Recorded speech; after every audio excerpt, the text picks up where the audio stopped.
معاشی ماہرین نے خبردار کیا ہے کہ ضمنی بجٹ سے ملک میں مہنگائی کی ایک نئی لہر آئے گی اور مہنگائی کی شرح کے 2 ہندسوں تک جانے کے امکانات بڑھ جائیں گے، جو پوری دنیا میں مہنگائی کی بلند ترین شرحوں میں سے ایک ہوگی۔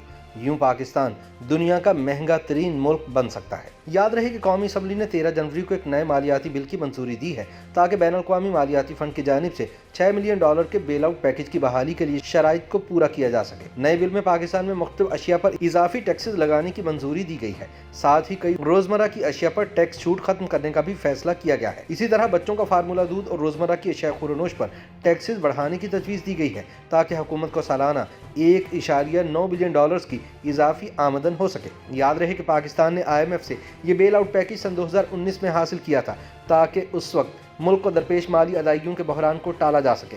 تاہم IMF کی طرف سے اس قرض کی ادائیگی کو 2 بار روک دیا گیا تھا۔ گزشتہ برس $500 ملین کی ادائیگی کے بعد اس مالی امداد کو اس وجہ سے معطل کر دیا گیا کہ پاکستان کو اقتصادی اصلاحات پر عمل درآمد کرنے میں ناکامی کا سامنا کرنا پڑا تھا۔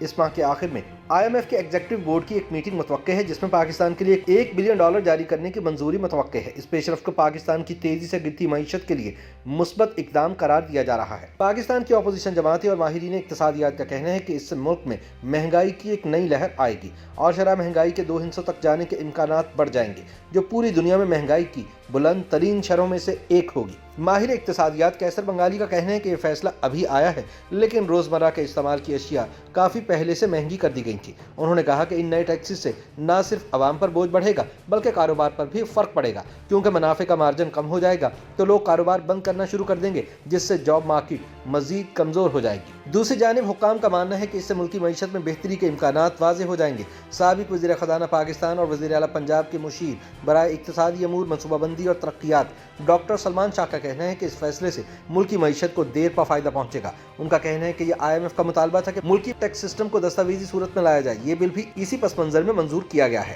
اس سوال کے جواب میں کہ عام آدمی کو اس سے کیا فائدہ ہوگا، ڈاکٹر سلمان شاہ کا کہنا تھا کہ عام آدمی کو فوری طور پر اس سے کوئی فائدہ یا نقصان نہیں ہوگا، لیکن معیشت مضبوط ہونے کی صورت میں اس فیصلے کے مثبت نتائج ضرور سامنے آئیں گے۔ YouTube پر گوگلی نیوز دیکھنے کے لیے youtube.com کی سرچ بار میں گوگلی نیوز TV ٹائپ کریں۔ گوگلی نیوز کے پیج پر سرخ رنگ کے سبسکرپشن والے بٹن پر کلک کرنا نہ بھولیے۔ YouTube پیج پر اپلوڈ ہونے والی ویڈیوز سے باخبر رہنے کے لیے بیل آئیکن پر کلک کیجیے۔ آپ کو ہر نئی ویڈیو کے بارے میں نوٹیفیکیشن موصول ہو جائے گا۔